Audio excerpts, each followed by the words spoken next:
this concept towards building a protocol and a way to measure certain biological phenomena.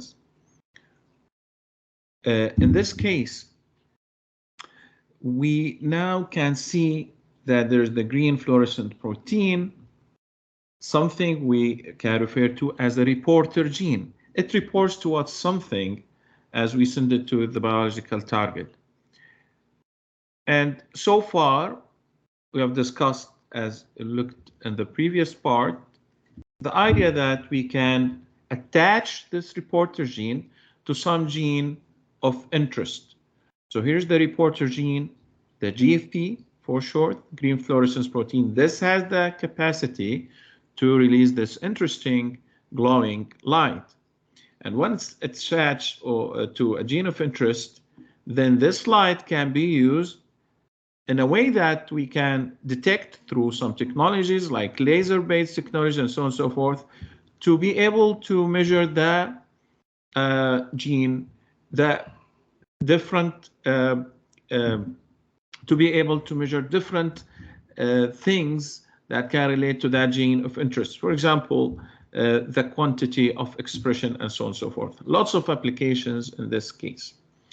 So in this case, we looked at also in the previous slide that there are different ways into how we can inject this. We refer to the translation, we refer to the translational and transcriptional reporters and so on and so forth. Now, in this case, what we are looking into is how this process could happen in terms of creating a DNA sequence. Eventually, I'm going to end up with a DNA sequence, okay, and that I can inject into certain target, right? Like in this case, the C. elegans, the worm, the earthworm. How can I come up with and generate this gene eventually that we can send to detect? Maybe this gene is labeled here because I want to expose then the C. elegans for certain food or certain chemical exposure or certain conditions or certain toxic chemicals and so on and so forth. I want to see what's going to happen with this gene of interest. I'm interested specifically in what's going to happen with this gene, and so I come up with this design. So there are interesting steps that we can go through here or skim through. So first is what we refer to as amplicon number 1 or amplicon 1, and this also really relate to what we are going to discuss shortly, that is polymerase chain reaction, the PCR for short, again a term that we heard about. Maybe some of you already are aware of what is PCR and how this amplification goes into the process and play a major role. And some maybe heard about it during COVID-19. The PCR product is what we can call an amplicon. And something interesting here is that the first amplicon, so we see this is separate here, okay? This is separate. We have our gene of interest, and we have GFP, the green fluorescent protein, okay? So we find here there are two primers, okay? Primers A and primers B, which are gonna play a role in bringing us to this amplicon. And they will have primer C and D, which is gonna play a role to bring us to this amplicon 2, okay? And let me explain how do we go from here from this first stage to the second stage. So the amplification, as we look into this area here, this amplification captures the gene of interest from the genomic DNA. The primer B is designed to have additional 24 base pairs, as you see here. This is the primer B, okay? So in this case, these 24 base pairs are complementary to the start of the GFP. So what is happening here is that there's a need to capture this gene of interest and then try to build a way that it can connect it to the reporter gene, which is going to bring us to the amplicon 2 here in this case, okay, through this part. And here the amplification in this case captures the GFP reporter gene and its 3' UTR or 3' untranslated region. The 3' UTR that we see here, that is amplicon 2 using primer C and D is able to is going to be captured in this amplification step. The start, the 3' UTR can or might be included for the reason of proper expression or just the stability of GFP. So in this case, as we go to the amplicon here, this amplicon 2, the start of this amplicon from the side of primer C, this area here, okay, which is going to come somewhere here. And then we have this primer P, which is going to be here. The start of amplicon from this side will match the 24 base pairs overlap added by primer P. So again, the process is trying to amplify, link, get these genes and try start linking them together. Do we stop here? There can still go. And here you see it's A star primer and D star primer to get to amplicon 3. So using these PCR products, amplicons from amplicon 1 and 2, a third PCR is done. Another third PCR is done, which uses A star and D star primers. So because of the 24 base pair overlap between the end of amplicon 1, in this case here, okay, and the start of amplicon 2, the T sequences now can be fused together in this third PCR reaction. And this is sometimes is referred to as overlap extension PCR. So we end up with this kind of product, which is the resulting product that we call amplicon 3. It is the gene of interest. This is the gene of interest directly followed and fused to the GFP at the as we can see here. Okay, so this is kind of the idea and one way of how we can take this process into several steps. Now this can the product can be introduced into C. elegans. Once inside C. elegans, whenever the gene of interest is expressed, giving any experimental condition as per our experimental design, the resulting protein will have also GFP attached to it, to its end, right? And usually we refer to the this at the C terminus here. So GFP is attached to the end of that gene. So this GFP tagging allows us to visually track the protein location or expression levels if we're using some technologies like laser technology and so on and so forth. This kind of method really streamlines the process of creating such fusion constructs and makes it easier for us to study gene expression and protein localization and so on and so forth. And here is another interesting technology that also use fluorescence, for measuring or for being applying it to a certain study goal. Okay, I'm going to speak about the application here shortly.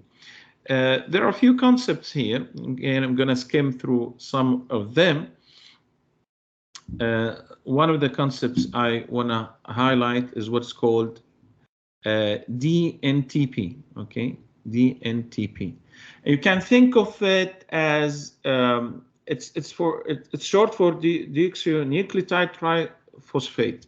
So it is nucleotide, okay, but it is a specific type of nucleotide that is used in DNA synthesis, okay, synthesis.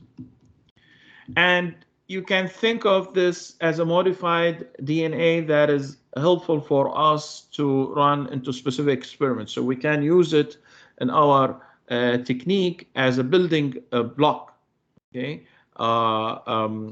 for measuring or running a specific experiment, okay? So for just to simplify, all DNTPs are nucleotides, okay, with certain modifications. So we're still talking, if I say DNTP, it is still a kind of ACGT, this nitrogenous base, okay? So what I want to get your attention here is, again, to these DNTPs here. Again, they are nucleotides with certain modifications. And what do you see here for some of these DNTPs? They are colored, okay? Different colors. And so now we understand that we can use different colors for different kind of applications. We don't need to stick to one color, okay? And so the modification that is happening here to this DNTP is zoomed in this part here, okay? So before I'll highlight the kind of the extension detection step here, let me come here and show you what kind of modifications are there. Mainly the fluorophore, okay? The fluorophore is a chemical. A fluorophore is a chemical compound that can emit light. This is the, remember, linked to the GFP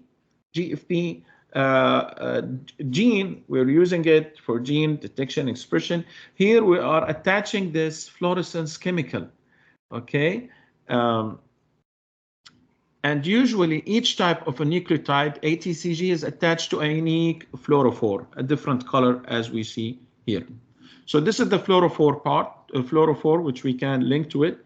There's the cleavable linker. This is the cleavable linker. So this is another part, which is a chemical bond that attached the fluorophore to the nucleotide. This is our nucleotide here. And so the cleavable linker is the way to link that fluorophore. In a process, like after the DNTP is incorporated and its fluorescence has been read, as you can see here, there is some process. I'm going to skim through this as well. So we can see now there is some reading, and then this fluorescence emission is going to be detected. Okay. Once it's detected and the fluorescence has been read, the cleavable linker allows the fluorophore to be chemically removed. So this can be removed here, and so this can go away for eventually the goal that we want to attach T to another nucleotide. So this guy, or this part, is going to go away in this case, okay? So this is one part. There is another part, interesting part, which is called reversible terminating group. And this is a chemical modification that prevents further nucleotides from being added after the modified DNTP is incorporated. We don't, at this stage, this 3' capped reversible terminating group, this here, we don't want anything to bind at this stage until we are done reading and processing this. Okay? So this is the 3' capped nucleotide reversible terminator. Now, after the fluorescence again is detected, the terminating group is removed so that the next nucleotide can be added. So this is summarized here, this idea of or these parts of the DNTPs, these modified nucleotides, and hopefully highlights the idea. The whole concept here, if we go back, since we know now the building blocks here, those ones, each one is having some fluorescence to uniquely be able to detect and know that this is ACG or T, where all of this starts, okay? There's specifically what we refer to as a template. Now, generally, the way we refer to this as sequence by synthesis. Okay, it is a DNA sequencing method. So what we're looking here is kind of a DNA sequencing method. We're trying to read the DNA and know what is the actual platform. One of the popular platforms that many of us maybe hear about it, unless you're new to this, which is totally fine based on our discussions at the office hours, Illumina. And we're going to talk more about sequencing technologies later on. But now it's good to understand some of the, underlying processes and what's happening. So Illumina is one of these sequencing platforms that takes the sample once it's prepared and give us what? Give us the full sequence. Okay, so it's a DNA sequencing method. And the principle of fluorescence detection is sequencing by synthesis, which is this for short, that SBS, sequencing by synthesis, SBS way or method determines the DNA sequence by what? Synthesizing the complementary strand, this one, synthesizing the complementary strand. We have the template strand, one strand that we are trying to read. We don't know yet what is the nucleotide here. It's a question mark here.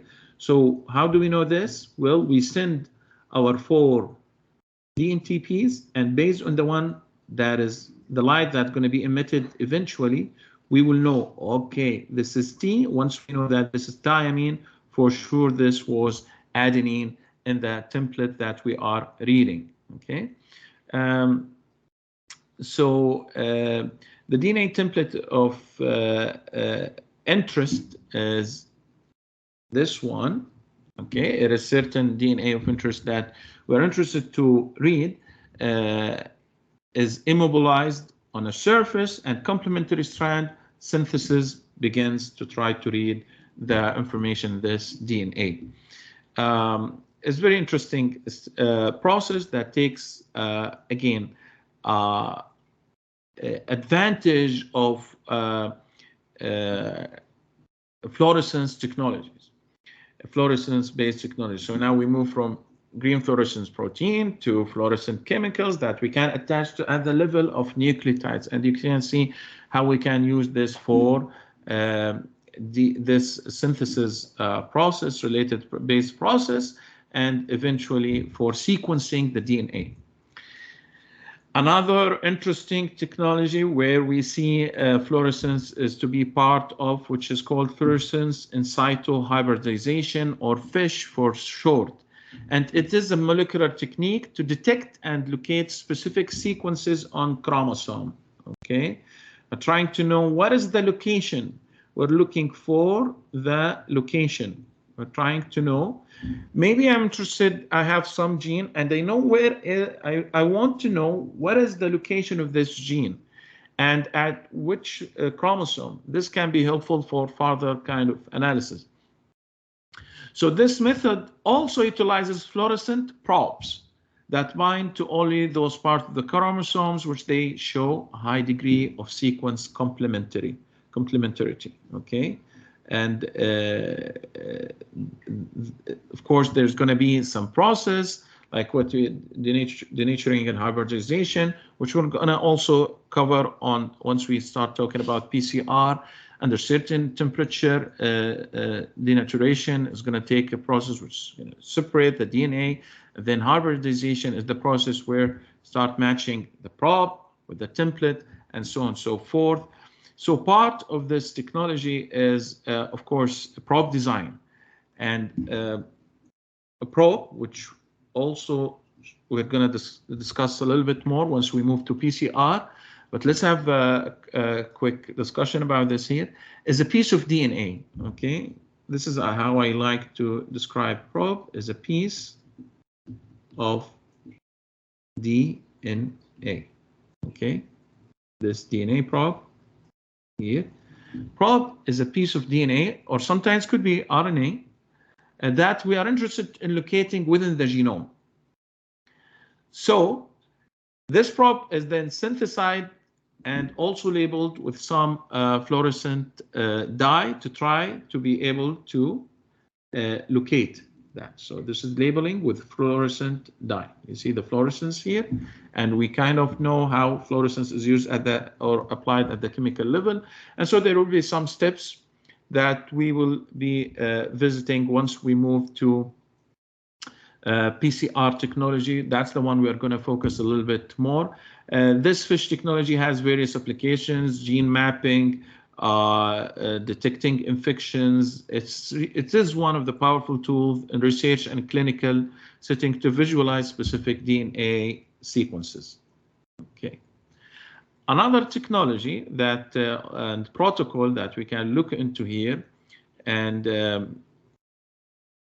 I can tell it's lots of nice figures. Sometimes they are a bit, they are fancy, a bit, difficult for the first time to decode what's in there.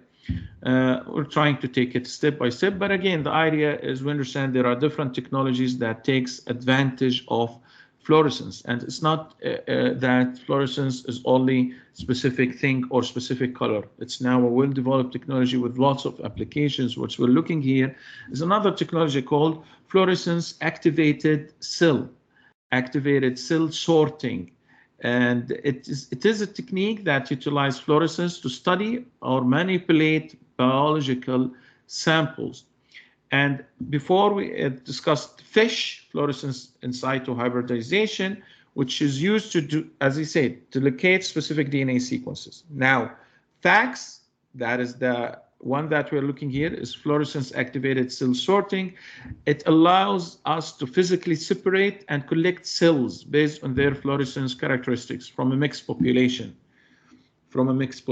That is when we see the different cells here, okay?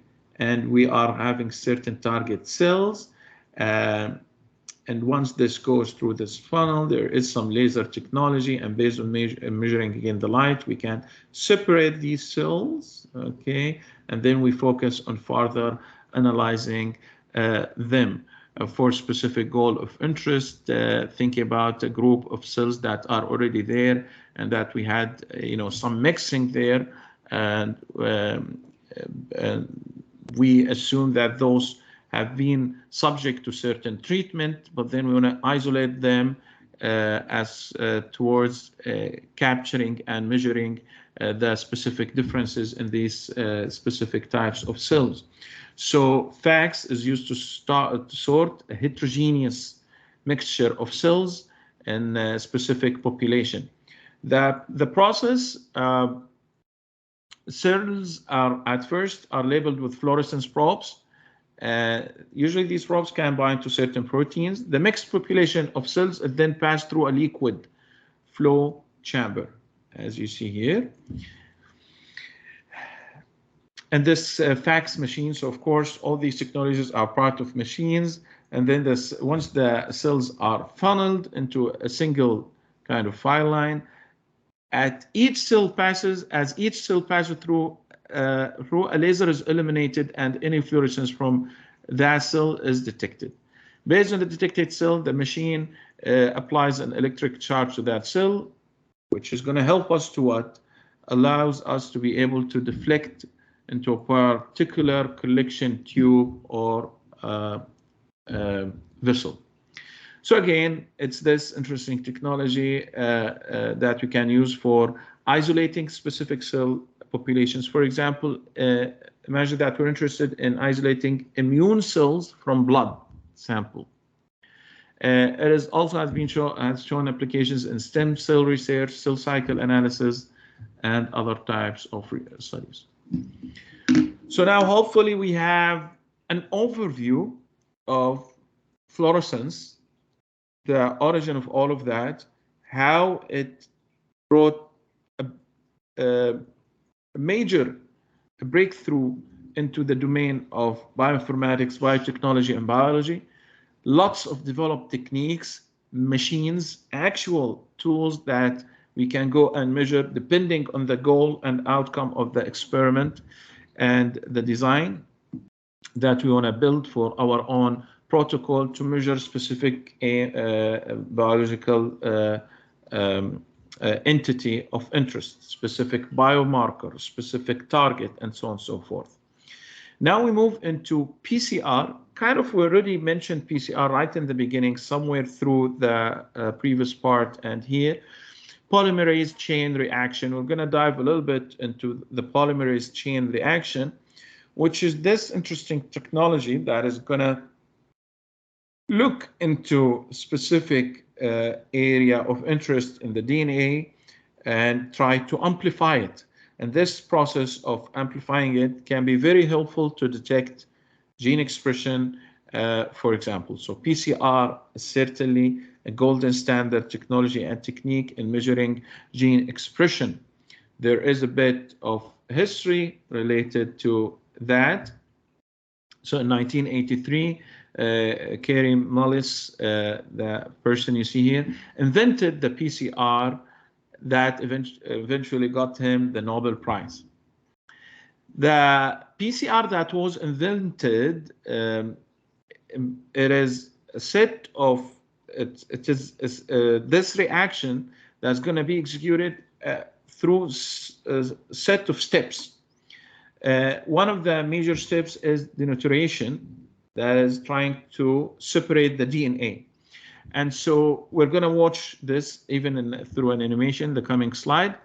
However, in the beginning, as this discovery came, the early PCR had a drawback, because the denaturing step to separate the DNA would also, at a given chance or probability, destroy the DNA polymerase. Now, once DNA polymerase is destroyed, this is, of course, going to cause issues for coming steps if there's any synthesis step to be taken. So, as you see in the picture here, a colleague of then Karim Mullis called Randall Seki used what's called the heat-resistant polymerase, isolated from Thermus aquaticus. It is a species of bacteria that you can see here that they were able to find isolate from this hot lakes. It can tolerate high temperatures. And so this helped to overcome the denaturing effect the PCR stage had on classical polymerases like the DNA polymerase. So some polymerase need to stay there, and heat-resistant polymerase is now can be isolated, and that you can refer to it as the tag polymerase. So let's watch this video together. Let me just, which is going to give us an overview of the polymerase chain reaction. Let me turn off my camera so it's better for you. Good. Polymerase chain reaction, or PCR, uses repeated cycles of heating and cooling to make many copies of a specific region of DNA. First, the temperature is raised to near boiling, causing the double-stranded DNA to separate or denature into single strands. When the temperature is decreased, short DNA sequences known as primers bind or anneal to complementary matches on the target DNA sequence. The primers bracket the target sequence to be copied. At a slightly higher temperature, the enzyme Taq polymerase, shown here in blue, binds to the primed sequences and adds nucleotides to extend the second strand. This completes the first cycle.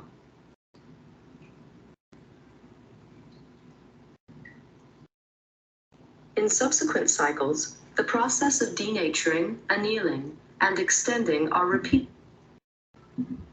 Second strand. So at a slightly what I want you to see is how the background color is changing, meaning there's these stages of cooling and heating at each specific temperatures. And you keep an eye here in the top left corner, you can see the temperature is going through different steps. having a heat source and controlling that very carefully is core part of polymerase chain reaction. And then how the process is repeated for several times. So I'm going to take you a few seconds back, and then hopefully you can also note the change in the colors and temperature here. The primers bracket the target sequence to be copied. At a slightly higher temperature, the enzyme Taq polymerase, shown here in blue, binds to the primed sequences and adds nucleotides to extend the second strand. This completes the first cycle.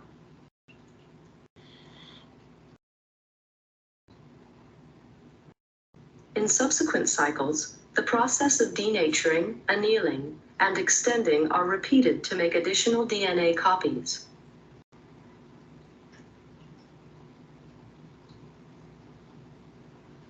After 3 cycles, the target sequence defined by the primers begins to accumulate. After 30 cycles, as many as 1 billion copies of the target sequence are produced from a single starting. So I'm going to also take you back here, and so you watch exactly primers and how primers are important here in defining the target sequence. To make additional DNA copies.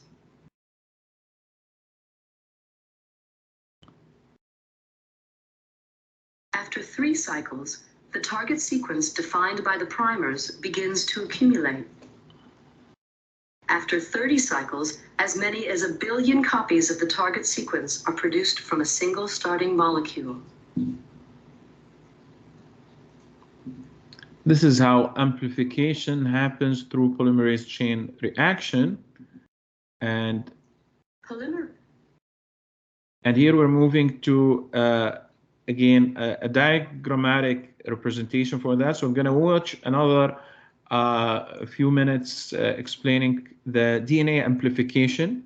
And again, I guess this is one of the best way to show you some concepts, especially like for PCR technology. You know, the best way is to watch some video animation to explain it to us and try to imagine really what's happening.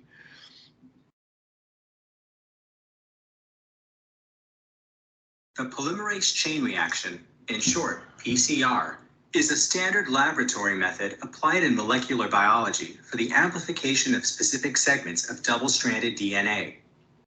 PCR is based on the mechanisms of DNA replication, though it's performed in vitro. The underlying principle is quite simple. First, the double-stranded DNA, which serves as the template in the reaction, is separated by heat. Next, a DNA polymerase synthesizes a new daughter strand on each single strand in one direction. By repeating these reactions continuously, a defined segment of DNA, the target, is amplified exponentially.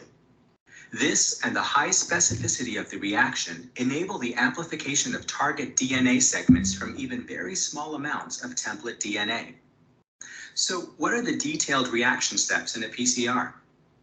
At the start of the first cycle, the reaction mixture contains double-stranded template DNA, 4 different types of nucleotides, the building blocks of DNA, which are deoxyadenosine triphosphate, deoxyguanosine triphosphate, deoxycytidine triphosphate. So here I want to remind you that these are the DNTPs that I've discussed in the previous couple of slides. And so N can be replaced with AGCT.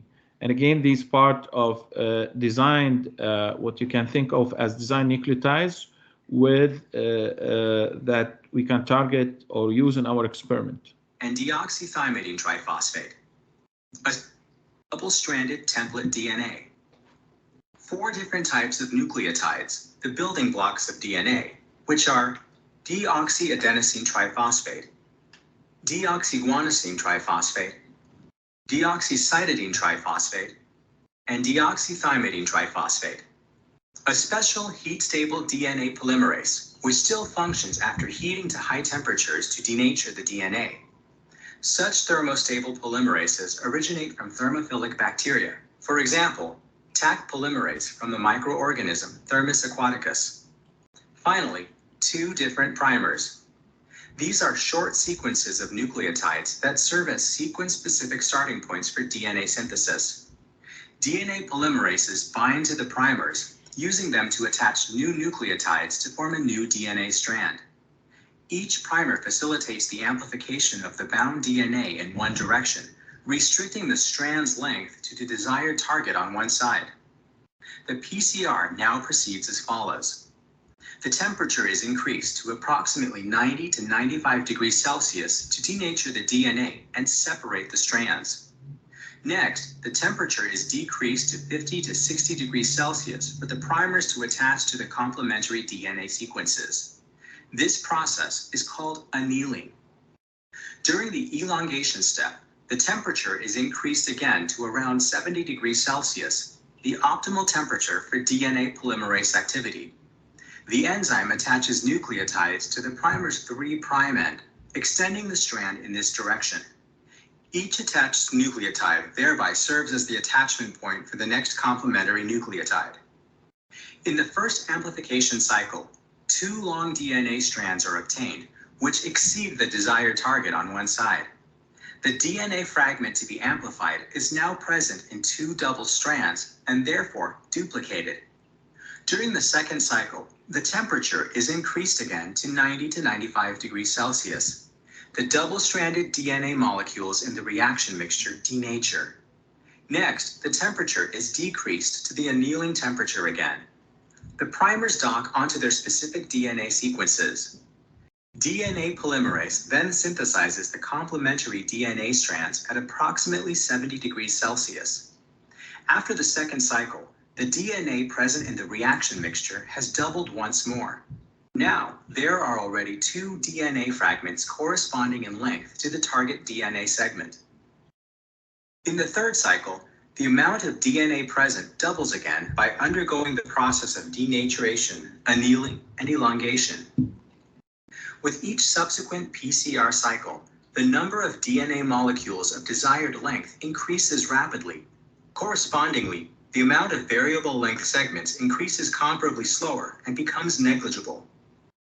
After around 30 cycles, the target DNA sequence determined by the choice of primers is now amplified by a factor of 10 to the power of 6 to 10 to the power of 10.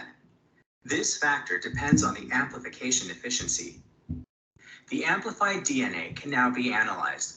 The DNA is therefore usually visualized using gel electrophoresis. An example of the application of PCR is the detection of pathogen DNA. The method's high specificity even enables microorganisms to be detected that are difficult or impossible to cultivate.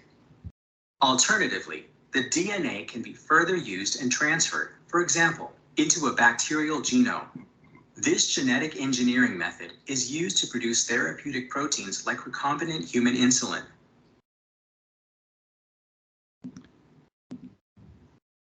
This enables microorganisms to be detected that are difficult or impossible to cultivate. Alternatively, the DNA can be further used and transferred, for example, into a bacterial genome. So this is also when we're talk about the plasmid, is that circular bacterial genome piece of DNA that can be used as part of it, and then eventually it can go into a specific cell or a biological organism, eventually to look into protein expression as well. Very interesting, I guess, video. You can look into it, maybe repeating this part.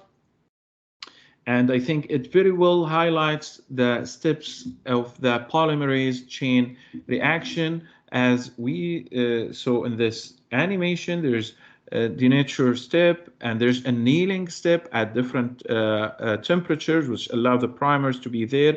We need, of course, a polymerase to start and go and build the complementary strands.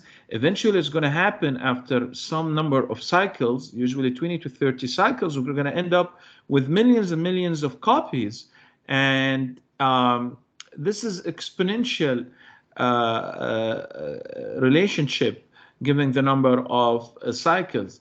So few cycles and rounds where each cycle is working, trying to generate the different copies and repeat the process, gonna generate this set of copies. Eventually, if we are dealing with different genes of interest, the behavior or the number of copies generated as we go through the different cycles is going to be helpful for us in detecting the differences between these genes, which is something I'm going to cover when we move to the applications of polymerase chain reaction. And so in the next part, I'm going to start discussing a little bit, refresh. Now we can tell what is a primer. Sort of, we discussed earlier what is a probe. We'll have a little bit of discussion and try to see, learn something about the differences as well.